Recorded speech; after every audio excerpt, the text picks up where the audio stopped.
Mandeh kanduang limpape rumah nang gadang. Angku-angku inye-inye datuk-datuk nenek mama nan gadang basa batuah. Alim ulama cadiak pandai suluh bendang dalam nagari. Basarato anak kemanakan kasadonyo. Sairing balam jo barabah lalu balam mandi. Sairing salam nanjo sambah lalu salam kembali. Assalamualaikum warahmatullahi wabarakatuh.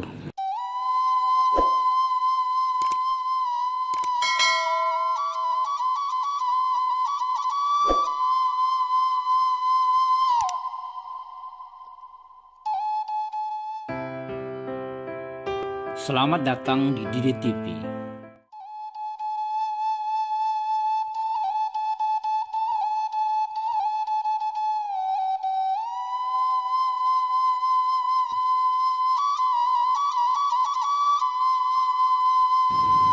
Melurus tegakkan kembali tiang-tiang Minangkabau.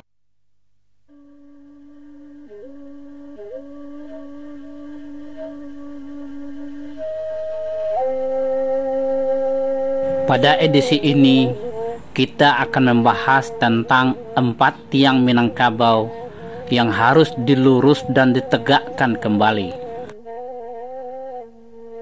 Saudara, karena telah melalui masa yang sangat panjang, Minangkabau yang hidup dalam sebuah sistem sosial yang sangat kokoh, kini tanpa disadari dan tanpa terasa sudah mulai berubah dan goyah.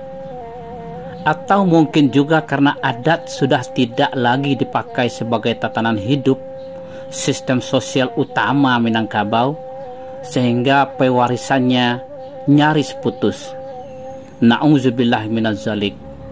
Adat dipakai baru, kain dipakai usang. Tiang pertama yang harus dilurus tegakkan adalah bahasa Minangkabau, bukan bahasa Minang. Bahasa itu bukan sekadar apa yang terdengar, bunyi yang dihasilkan oleh alat ucap, atau yang terlihat, simbol tertulis di atas kertas atau media lain, tapi jauh lebih ke dalam. Ia adalah sistem makna, pesan, dan informasi yang tercipta di dalam otak seseorang ketika berucap, mendengar bunyi bahasa yang diproduksi oleh alat ucap, atau saat melihat simbol tertulis di atas kertas, layar monitor, dan semacamnya. Oleh karena itu, nenek moyang Minangkabau memperkenalkan 3 lapisan makna, pesan, dan informasi: Nantasure, Nantasire, dan Nantasura. Bahkan ada yang menambahkan dengan yang tasara. Hari ini masyarakat Minangkabau sudah mulai bergeser menjauh dari makna tasire, apalagi makna tasura.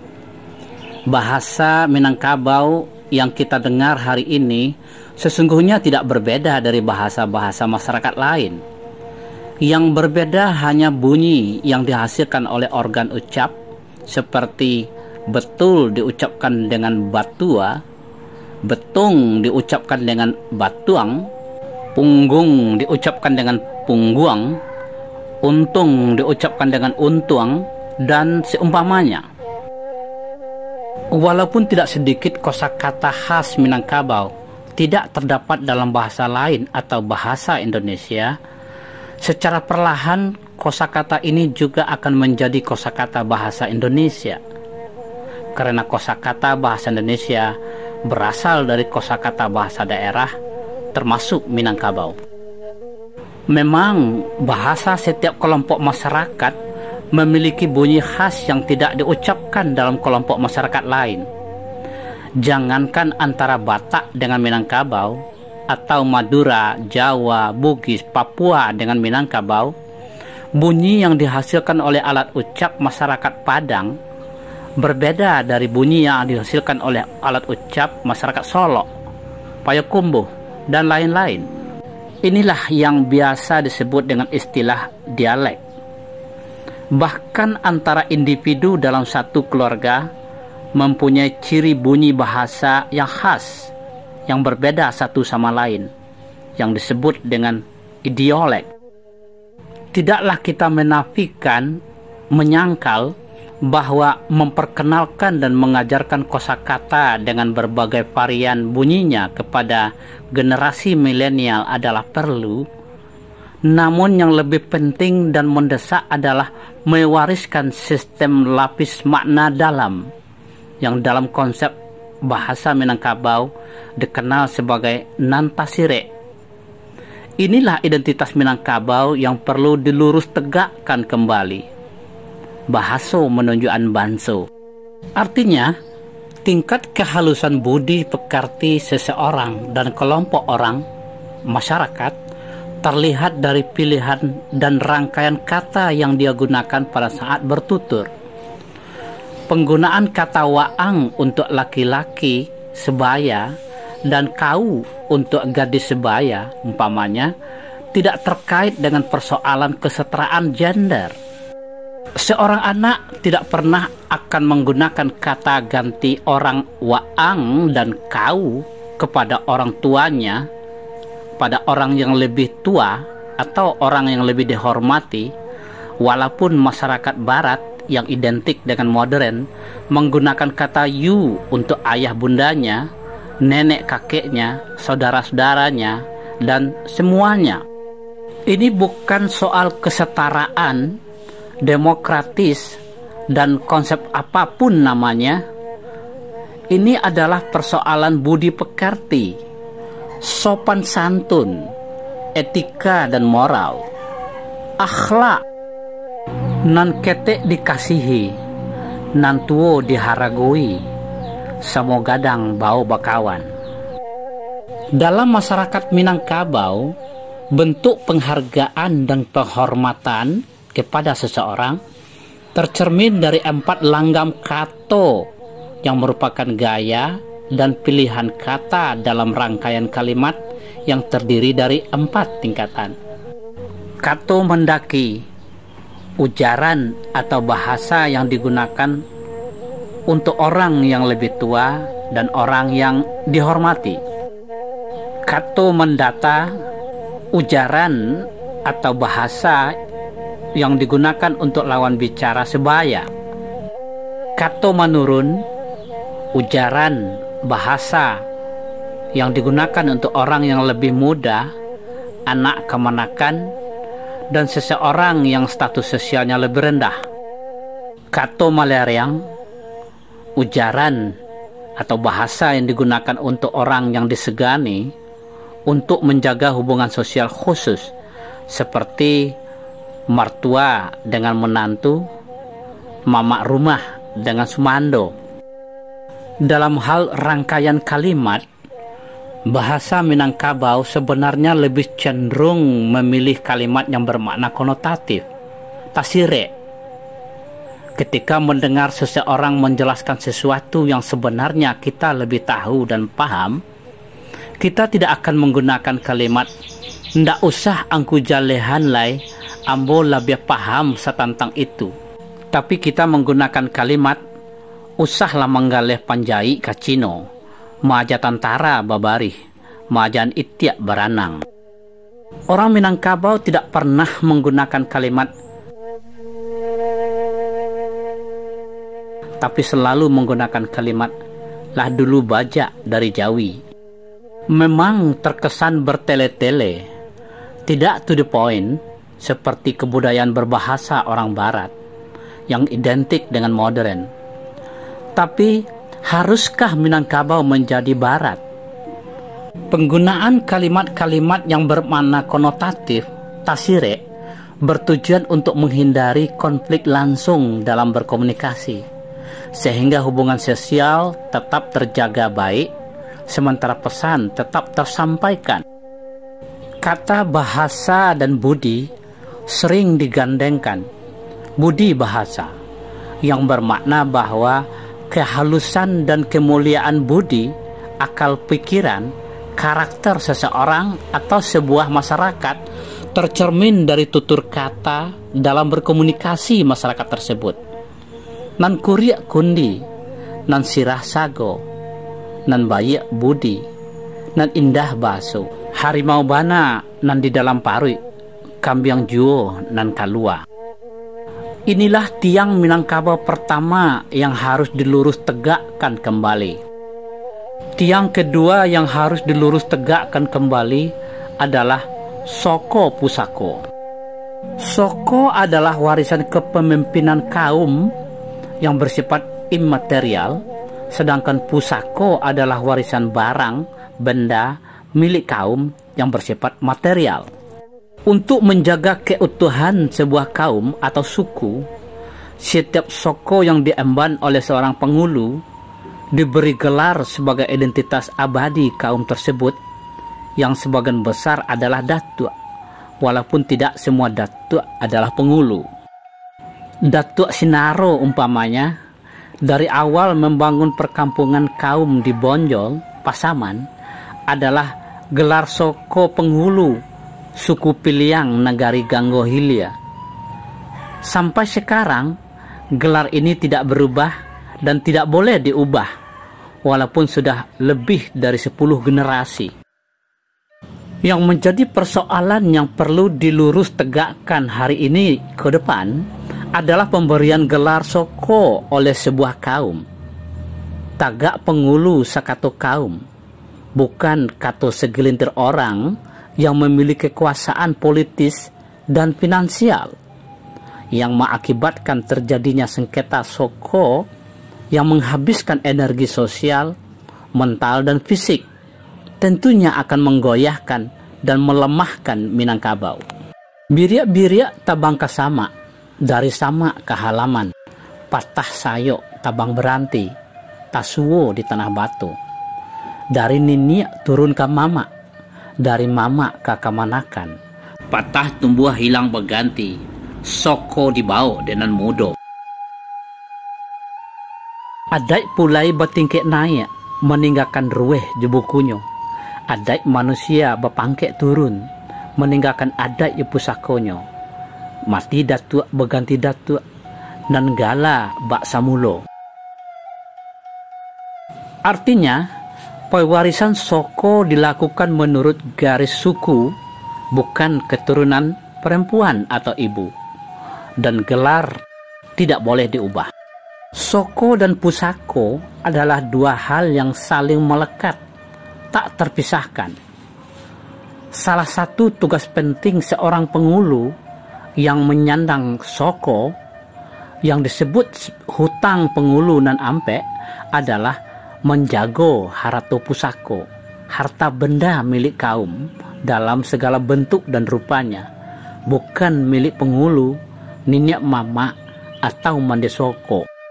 Sehingga pusako tidak mungkin bisa dibagi, digadai, apalagi dijual dengan alasan apapun. Dijual indak tamakan Bali, digadai indak tamakan sando. Haram hukumnya berbagi, membagi, menggadai dan menjualkan sesuatu yang bukan hak milik. Inyak Canduang menyebutkan bahwa pusako adalah akronim dari punyo sekaum ko, bukan pribadi atau seseorang. Seperti halnya soko, pewarisan pusako bukan pembagian, berlangsung mengikuti garis kekerabatan, bukan garis keturunan, kaum atau suku perempuan, ibu. Adat Minangkabau tidak pernah mengatur persoalan pembagian warisan atau harta faraid, karena hal ini telah diatur rinci oleh syariat Islam. Sehingga tidak benar jika ada yang berpendapat bahwa adat Minangkabau bertentangan dengan syarak karena pembagian harta warisan untuk perempuan, sementara laki-laki tidak mendapatkan apa-apa. Perlu dilurus tegakkan kembali bahwa haram hukumnya membagi, menggadai, dan menjual pusako, karena bukan hak milik pribadi. Tiang ketiga yang harus dilurus tegakkan adalah sistem sosial, garis kesukuan, kekerabatan, bukan keturunan. Saudara, Minangkabau tidak pernah menganut sistem keturunan ibu yang populer dengan istilah matrilineal, apalagi matriarkat, kepemimpinan perempuan. Sunatullah telah menentukan keturunan seseorang anak manusia berasal dari bapak, walaupun ada pakar genealogi yang mengklaim telah membuktikan bahwa garis keturunan manusia berasal dari perempuan atau ibu. Penggunaan istilah matrilineal oleh peneliti atau penulis awal tentang Minangkabau telah menyesatkan masyarakat di luar Minangkabau bahwa Minangkabau menganut garis keturunan ibu. Pemahaman ini kemudian menular kepada orang-orang Minangkabau yang secara latah menggunakan istilah matrilineal dan garis keturunan ibu. Secara konseptual, hampir semua literatur menjelaskan bahwa matrilineal adalah sistem kekerabatan yang menganut garis keturunan ibu. Sekali lagi, perlu dilurus tegakkan bahwa Minangkabau menganut sistem kekerabatan, pengelompokan sosial berdasarkan suku ibu, bukan matrilineal seperti yang dipahami selama ini. Basuku kemande, banasab ka bapak. Dengan demikian, tidak benar bila ada yang berpandangan, berpendapat atau berkesimpulan bahwa adat Minangkabau menentang sunatullah yang telah menetapkan keturunan seorang manusia berasal dari laki-laki, bukan perempuan. Secara empiris, ikatan sosial berbasis suku ibu ini sudah mulai kelihatan merenggang karena berbagai faktor seperti merantau. Sebagian besar masyarakat Minangkabau yang merantau meninggalkan kampung halaman, hidup dalam keluarga yang dipimpin oleh bapak. Kepemimpinan seorang mama, saudara laki-laki dari ibu, sudah memudar karena dominasi kepemimpinan ayah. Kalau dilakukan pelacakan, survei, mungkin akan ditemukan bahwa tidak sedikit anak milenial Minangkabau, khususnya yang lahir dan besar di rantau, tidak mengenal lagi sukunya. Tiang keempat, tiang Minangkabau yang paling penting adalah adat Basandi Syarak Basandi Kitabullah yang sering disingkat dengan ABSSBK, Ain Basin Sin Bakal. Keputusan musyawarah sehingga mencapai kata mufakat bahwa adat Minangkabau Basandi Syarak Basandi Kitabullah telah melalui proses yang sangat panjang. Pada saat awal Islam diperkenalkan oleh sahabat Rasulullah Sallallahu Alaihi Wasallam pada abad ke-7, ketika Rasulullah Sallallahu Alaihi Wasallam masih hidup, masyarakat Minangkabau ketika itu tidak memberikan resistensi dan penolakan. Kok manih indak dilulu, kok pahit indak diluahan. Si muncak mati terambau, karimbo membawa ladiang, lukolah pao kaduonyo. Adat jo sarak di Minangkabau, bak cando awo jo tabiang, sanda menyanda kaduonyo. Ini adalah suasana awal harmonisasi adat Minangkabau dengan ajaran Islam yang tentunya tidak relevan dengan kondisi hari ini. Sarak tidak mungkin bersandar ke adat. Ada atau tidak ada adat, sarak tetap tegak dengan sendirinya. Sehingga lahirlah Bai'ah, sumpah nenek moyang Minangkabau yang dikenal sebagai Sumpah Sati Bukit Marapalam, yang diperkirakan berlangsung pada awal abad ke-15, tahun 1403, pada saat kerajaan Pagaruyung berubah menjadi Kesultanan Pagaruyung Darul Qorar, bukan pada abad ke-19, 1833. Peristiwa ini terjadi setelah 7 abad ajaran Islam diperkenalkan ke masyarakat Minangkabau. Namun adat dan sorak masih dipandang setara. Siamai mandi kaluha, parigi bapagabilah, samo dipaga kaduonyo. adai basandi syara, syara basandi kitabullah, sanda menyanda keduanya. Sejak itulah abad ke-15 ulama Minangkabau yang tentunya juga datuk bertebaran ke seluruh pelosok Minangkabau, Luhak dan rantau, bahkan Nusantara, menyebarkan adat basandi syara, syara basandi kitabullah. Datuk Ribandang, Datuk Ritiro, Datuk Fatimah, dan Datuk Keramak berdakwah dan mengislamkan masyarakat Sulawesi. Datuk Sulaiman tidak hanya berdakwah dan mengislamkan masyarakat Filipina, tapi juga mendirikan kota Manila, ibu kota Filipina hari ini. Puluhan, mungkin ratusan ulama dan datuk Minangkabau berhijrah ke semenanjung Malaysia sampai ke Brunei Darussalam dan berbagai wilayah Nusantara lainnya, menyebarkan ajaran Islam secara damai tanpa ada pemaksaan dan kekerasan. Sehingga patut dipertanyakan catatan sejarah yang dibuat oleh Barat bahwa peristiwa Sumpah Sati Bukit Marapalam yang melahirkan Bai'ah adat basandi syara, syara basandi kitabullah terjadi pada abad ke-19 tahun 1833 sebagai resolusi konflik fisik berkelanjutan yang dikenal sebagai Perang Padri. Konflik antara masyarakat adat dan ulama terjadi setelah Minangkabau diintervensi oleh Barat, khususnya Belanda, yang memprovokasi kedua golongan dengan berita bohong, ujaran kebencian, hasut fitnah, adu domba, sehingga terjadi konflik fisik berkelanjutan sejak tahun 1821 sampai 1833. Hikmah dari ujian dan cobaan ini ternyata luar biasa besarnya. Masyarakat Minangkabau saat itu semakin yakin bahwa tidak ada agama yang benar kecuali Islam. Tatanan hidup masyarakat harus dijalankan sebagaimana yang diajarkan oleh syariat Islam. Masyarakat Minangkabau sudah yakin benar bahwa adat harus bersandikan ke syara, sementara syara tidak mungkin bersandikan ke adat. Ada atau tidak ada adat, syara tegak dengan sendirinya. Sehingga lahirlah Bai'ah nenek moyang Minangkabau, pengukuhan kembali Bai'ah Sumpah Sati Bukit Marapalam.